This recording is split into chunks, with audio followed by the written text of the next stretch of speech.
policy around technology and technological devices. This is the piece where you probably don't know this because even though it's public information, I was explaining to some of you, the work that happens at the board is probably not the kind of work that you would really know about on a daily basis because frankly your lives are in the school.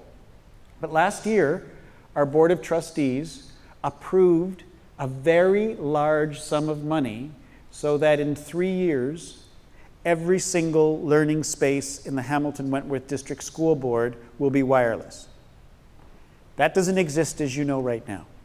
Some of our schools are better than others, and our goal is that in 3 years, every single learning space will be wireless. You could probably imagine the cost to that and the commitment that they've made to make that happen. Why did we do that? Because we know that if we've created that kind of space across 115 schools, that we then have the opportunity to more effectively explore some of the issues you've raised about different devices. We have to explore your own devices. We have to explore how to be sure every student has access to devices if they can't afford it.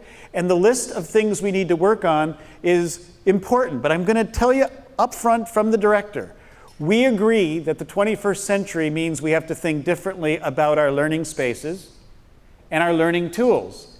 And we know that you can't walk through the front door and leave all your stuff at home.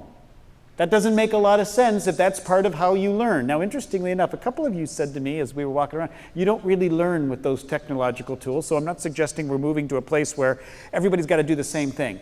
But I'm in agreement with you that we have to work on the notion of the acceptable use aspect of social media and technological tools.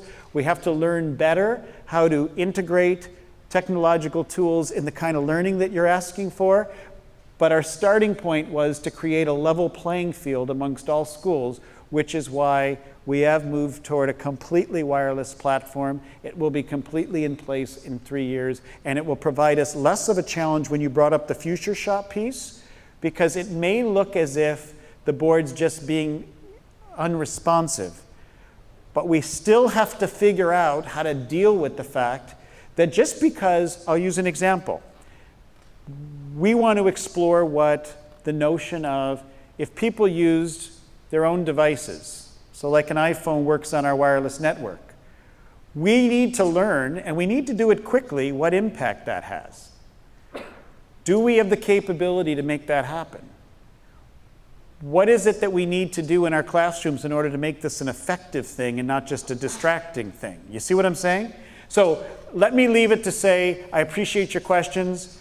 I will be taking back your insights, but with the nutrition, I probably have a little less influence, if I'm being honest with you. Actually, let me be really honest with you.